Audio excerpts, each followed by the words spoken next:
Time is almost now. Just 20 hours to go until polls open in New York City and New Jersey. You can see the countdown right there. We're going to pop it up in just a second at the bottom of the screen. The two main elections in our area, of course, Mayor of New York City and Governor of New Jersey, they're both getting major national attention. And much like the New York City Marathon yesterday, it is an absolute sprint to the finish. That means one more day of final pitches to voters who may not have made up their minds. Eyewitness News reporter Phil Taitt leads our coverage. Phil, all three mayoral candidates are already out the door, shaking hands, kissing babies this morning.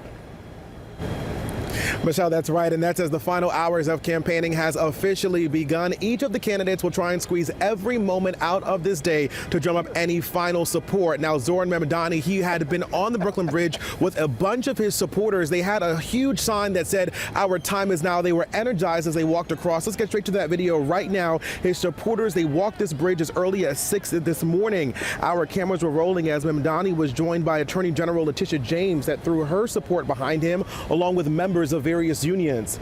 The assemblyman, who's kept a commanding lead in the polls and won the June primary, walked past City Hall, where he believes he'll occupy this coming January. He gave a closing argument in Lower Manhattan as many listened to a speech that spoke of the success that his campaign has seen, delivering for the city on issues he's campaigned on, like affordability if he were to be elected, and even shared some words on his competitor.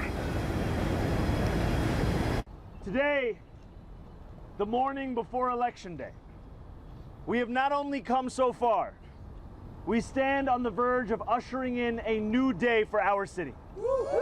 Late last night, Andrew Cuomo received Donald Trump's endorsement.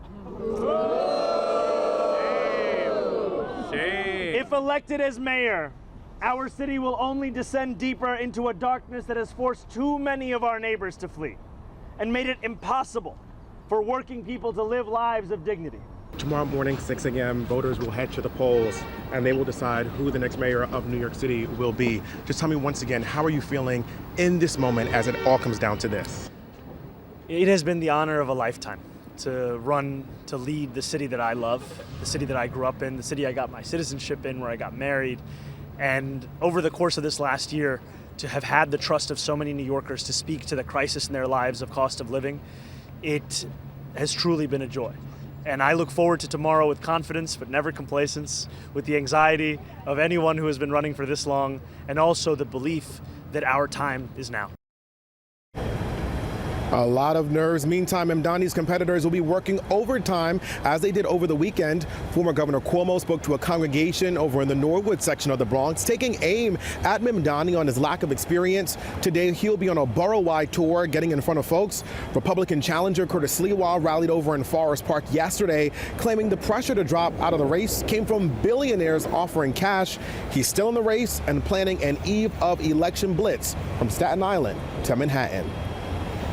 This kid is going to deal with Donald Trump? I don't think so. Donald Trump will step on him. The people have rejected you before. They'll reject you again. It's me versus Zoran Mamdani, and the people will determine who the next mayor is. And the Board of Elections already reporting a heavy voter turnout. They say yesterday they saw 151,000 ballots that were cast. As for the 9-day stretch over early voting, 753,000 ballots have been cast. As we know, they have already made their decision. Tomorrow is Election Day. We are live outside of City Hall this morning. I'm Phil Taitt, Channel 7 Eyewitness News. Thanks.